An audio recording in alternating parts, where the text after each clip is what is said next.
Hello and welcome to our YouTube channel Omega classes. दोस्तों आज हम देखेंगे क्लास 11th का लॉ ऑफ मोशन चैप्टर जो है लॉज ऑफ मोशन उसके न्यूमेरिकल्स। ठीक है, देखो इसमें न्यूमेरिकल जो है वहां पे लिखा है use g is equal to 10 metre per second square unless otherwise stated. मतलब अगर जहाँ पे g की वैल्यू नहीं दी है तो g की वैल्यू आपको कितना पकड़ना है, g का वैल्यू आपको 10 मीटर पर सेकंड स्क्वायर पकड़ना है। ठीक है, ये डिफॉल्ट है, ये समझ के चलना है। अगर दिया नहीं है तो 10 पकड़ के चलो। ठीक है, चलिए फर्स्ट न्यूमेरिकल करते हैं। A truck of mass 5 ton is travelling on a horizontal road with speed 36 kilometre per hour stops, बाद में रुक जाती है ऑन ट्रैवलिंग 1 किलोमीटर। कितना चलती है वो? रुकने से पहले 1 किलोमीटर चलती है। After it's engine fails, engine fail हो जाता है उसका सडनली, अचानक से। What fraction of its weight, what fraction of its weight मतलब वेट का कितना फ्रैक्शन क्या होगा। इज द फ्रिक्शनल फोर्स, मतलब फ्रिक्शनल फोर्स और वेट इनके बीच का हमें फ्रैक्शन निकालना है। ठीक है, exerted by the road. Frictional force कौन लगाएगा? सरफेस लगाएगा, मतलब रोड लगाएगा। ठीक है, if you assume that the story repeats for a car of mass 1 ton, truck की जगह पे कार होगा तब क्या होगा वो भी निकालना है। ठीक है, आगे नहीं पढ़ते। चलो जो जो डेटा दिया है वो ले लेते हैं। ट्रक है, ट्रक का मास है 5 टन। अभी टन जो है वो एसआई यूनिट नहीं है, हम एसआई यूनिट में खेलते हैं, सही है ना। तो मास दिया है आपको 5 टन। 1 टन और 1 केजी इनका रिलेशन, 1 टन जो होता है वो होता है 1000 केजी। तो 5 टन मतलब कितना हो जाएगा? 5 टन मतलब 5000 केजी। ठीक है, मास हो गया। Travelling on a road with speed कितना दिया था? 36 किलोमीटर पर आवर। वापस वही 36 किलोमीटर पर आवर। ये जो है ये ऐसा यूनिट नहीं है, इसका मीटर पर सेकंड में करना पड़ेगा। और मीटर पर सेकंड करने के लिए क्या है? सिंपली उसको 5/18 से मल्टीप्लाई करना होता है। 5/18 से मल्टीप्लाई करना होता है। ठीक है, कितना आएगा?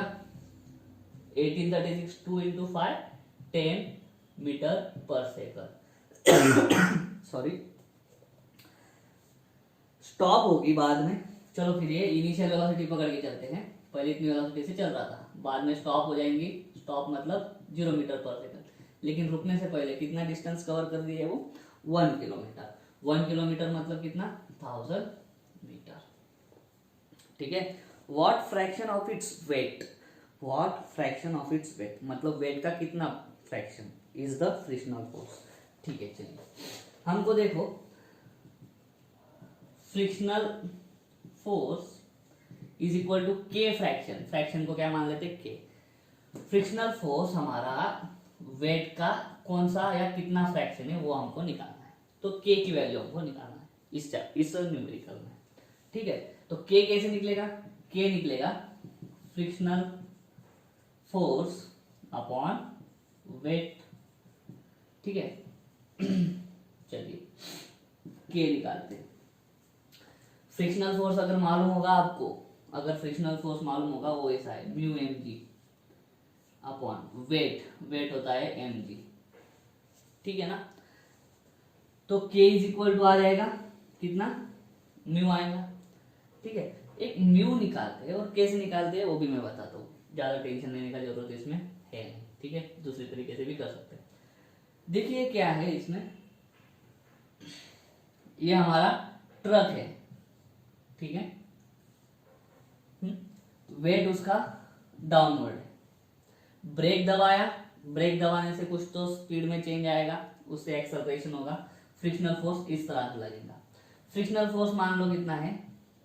एम ए जितना है, फोर्स है ना तो एम है। ठीक है, तो यहाँ पे ठीक है हम इस तरह से भी लिख सकते हैं। फ्रिक्शनल फोर्स है हमारा एम ए और हमारा वेट जो है वो है एम जी। तो हमको निकालना है ए अपॉन जी। हमको क्या निकालना है? म्यू निकालना है, मतलब ए अपॉन जी निकालना है। तो ए की वैल्यू तो हमको मालूम नहीं है। ए की वैल्यू कैसे निकालेंगे? तो उसके लिए हमारे पास एक काइनेमेटिकल इक्वेशन है। यहाँ पे अगर देख के लग रहा होगा अपने को वी है, यू है, एस है, हमको ए भी चाहिए। तो वी यू एस ए इनका जो काइनेमेटिकल इक्वेशन है वो कौन सा है? V square is equal to u square minus 2s। Actually क्या होता है? प्लस होता है, लेकिन यहाँ पे क्या है? इनिशियल वेलोसिटी ज्यादा है, फाइनल कम है, एक्सेलरेशन क्या होगा, एक्सेलरेशन निगेटिव, क्योंकि कार जो ट्रक है हमारा वो डिसलरेट हो रहा है, पहले स्पीड ज्यादा है, उसके बाद ब्रेक दबाएंगे या फिर इंजन फेल हो रहा है। इस न्यूमेरिकल में इंजन फेल होने की वजह से क्या हो रहा है, ट्रक रुक रहा है, मतलब स्पीड कम हो रहा है, वेलोसिटी कम हो रहा है, मतलब डिसलरेशन। डिसलरेशन मतलब रिटार्डेशन, रिटार्डेशन मतलब नेगेटिव एक्सेलरेशन, ठीक है, इसलिए एक्सेलरेशन यहाँ पे नेगेटिव गया है। फाइनल वेलोसिटी कितना है, 0। पहला कितना था, 10 का स्क्वायर माइनस 2, ए कितना मालूम नहीं, एस मतलब डिस्प्लेसमेंट, कितना ट्रैवल किया 1000, 0 इज इक्वल टू 100 माइनस 2000 ए, तो ये 2000 ए इधर आके प्लस हो जाएगा, इज इक्वल टू 100, 1 2, ठीक है।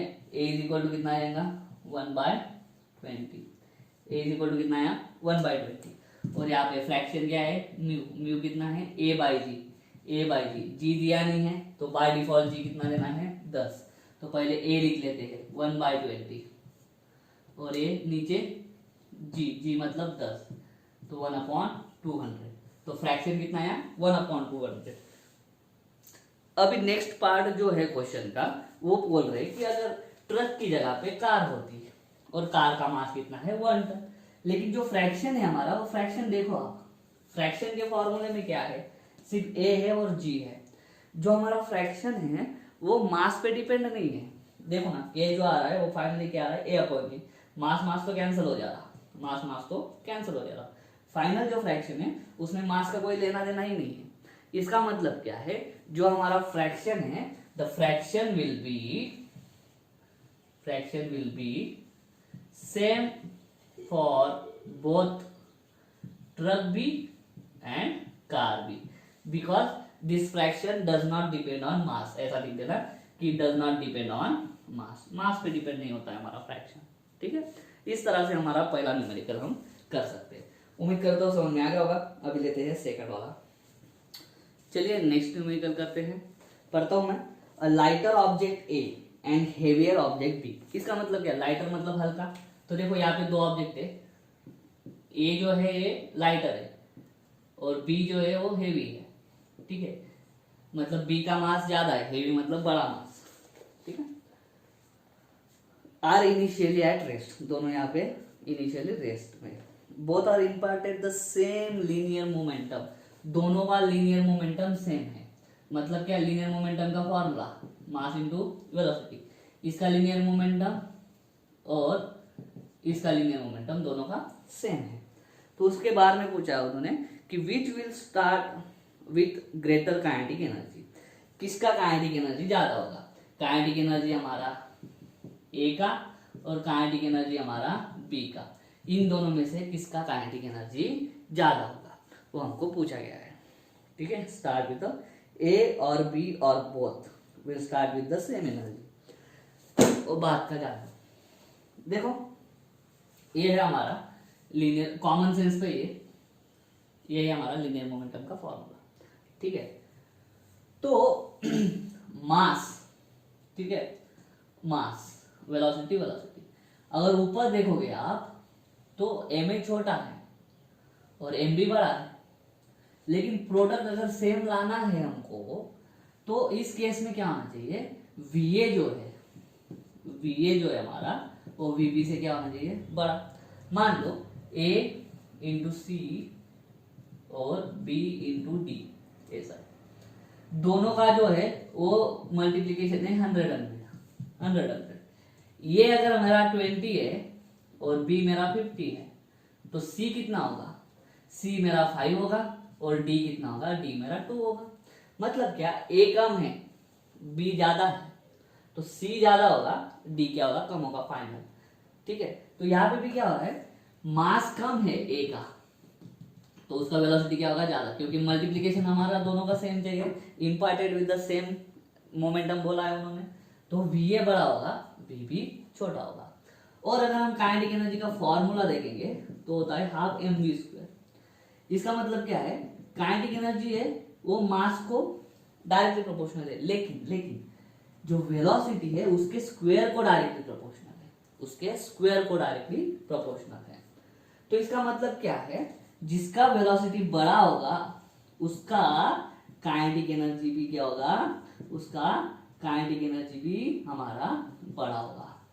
ये बात समझ के चलो, क्योंकि ये पावर है, इधर पावर नहीं सिर्फ क्या है 1 है। अगर मास 2 गुना हुआ तो एनर्जी भी कितना होगा 2 गुना हो जाएगा, ठीक है। लेकिन वेलोसिटी 2 गुना हुआ, अगर वेलोसिटी 2 गुना हुआ तो 2 का स्क्वायर एनर्जी कितना हो जाएगा 4 गुना। तो वेलोसिटी किसका ज्यादा है, वीए का, इसलिए उसका काइनेटिक एनर्जी भी क्या होगा ज्यादा होगा। वेलोसिटी किसका कम है, वीवी का, तो उसका काइनेटिक एनर्जी भी क्या होगा कम होगा। तो इसके लिए हमको कॉमन सेंस यूज करके यहाँ पे लिखना होगा कि v a greater than v b, therefore kinetic energy of A will be higher, पहले का, ठीक है। ऐसा सब आपको लिखना पड़ेगा। पहले लिखना पड़ेगा मास किसका कम है, मास किसका कम है तो देयरफॉर वेलोसिटी उसकी जगह ज्यादा होगी, वेलोसिटी उसकी ज्यादा होगी। उसके बाद में काइनेटिक एनर्जी का रिलेशन लिखना है, और काइनेटिक एनर्जी का रिलेशन लिख के बताना है कि वेलोसिटी के स्क्वायर को डायरेक्टली प्रोपोर्शनल है और सिर्फ मास को डायरेक्टली प्रोपोर्शनल है। तो इसका मतलब क्या है, मास कुछ ज्यादा कम हुआ तो वेलोसिटी काइनेटिक एनर्जी भी ज्यादा कम होगी, लेकिन सबसे ज्यादा असर किसका पड़ेगा, वेलोसिटी का पड़ेगा। वेलोसिटी 2 गुना बढ़ गई तो काइनेटिक एनर्जी 4 गुना बढ़ जाएगी, और वेलोसिटी जिसकी ज्यादा उसकी काइनेटिक एनर्जी ज्यादा मिलेगी, ठीक है। उम्मीद करता हूँ समझ में आ गया होगा। अगर ऐसा है तो स्क्रीनशॉट ले लो। नेक्स्ट देखते हैं फिर, चलिए थर्ड करते हैं, ठीक है। थर्ड एग्जांपल दिया है, as I was standing on a weighing machine inside a lift it recorded 50 kg weight, ठीक है। Suddenly for few seconds it recorded 45 kg weight. मतलब क्या है, आदमी जो है वो लिफ्ट के अंदर है, लिफ्ट के अंदर वो वेइंग मशीन लेके गया, वजन काटा जिसको बोलते हैं, उस पे खड़ा हो गया, और उस वेइंग मशीन ने कितना दिखा दिया उसको वेट 50 kg वेट, ठीक है। तो फर्स्ट जो था उसका mg जो है वो है 50 kg वेट। सडनली मतलब उसको मालूम नहीं, उसका वेट कितना दिखाने लग गया, उसका वेट दिखाने लग गया 45 kg वेट, ठीक है। तो यहाँ पे ना थोड़ा सा एक्सपीरियंस भी यूज करना है। लिफ्ट के अंदर है, लिफ्ट अगर स्टेशनरी है तो हमको कुछ नहीं लगता, लेकिन उसका ओरिजिनल वेट जो है यहाँ पे वो 50 kg वेट है, लेकिन उसको फील कितना हो रहा है, उसको फील हो रहा है 45। तो यहाँ पे थोड़ा समझ के चलना, लिफ्ट नीचे जा रही होगी या लिफ्ट ऊपर जा रही होगी, ठीक है। तो हमको हल्का महसूस होता है, ठीक है, जब हमारी लिफ्ट नीचे जाती है, ठीक है, और लिफ्ट जब ऊपर आती है ना, सूडो फोर्स का है यहाँ पे, ठीक है। जब लिफ्ट नीचे जाएगी तो सूडो फोर्स ऊपर लगेगा, और हमारा वेट जो होता है वो ऑलवेज क्या होता है mg डाउनवर्ड, और उसको हमारा सूडो फोर्स क्या करता है, सूडो फोर्स हमारा अपोज करता है। सूडो फोर्स अपोज करने की वजह से हमको वेट क्या लगता है, वेट हमारा इतने से कम हो जाता है, ठीक है। तो हमको ये दिया है यहाँ पे mg माइनस से हमको कितना दिया है 45 kg वेट दिया है।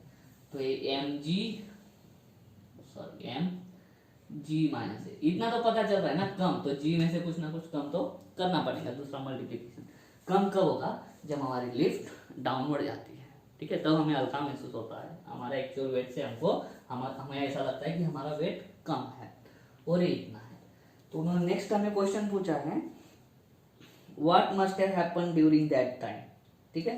तो पहला जो है लिफ्ट गोज डाउनवर्ड, ठीक है, विथ सम एक्सेलरेशन, क्योंकि सूडो फोर्स हमारा तभी लगता है जब हमारी फ्रेम होती है एक्सेलरेटेड फ्रेम ऑफ रेफरेंस और non inertial frame of reference, ठीक है। अगर हमारी लिफ्ट डाउनवर्ड भी आ रही है, ठीक है, लेकिन अगर वो कांस्टेंट स्पीड से आ रही है या फिर जीरो एक्सेलरेशन से आ रही है तो हमें कुछ फील नहीं होगा, हमारा वेट उतने का उतना ही रहेगा, हल्का फील नहीं होगा हमको। उसके लिए हमारी लिफ्ट जो है उसको क्या चाहिए, उसको एक्सेलरेशन मतलब चेंज इन स्पीड चाहिए, एक्सेलरेटेड फ्रेम ऑफ रेफरेंस में चाहिए हम, ठीक है।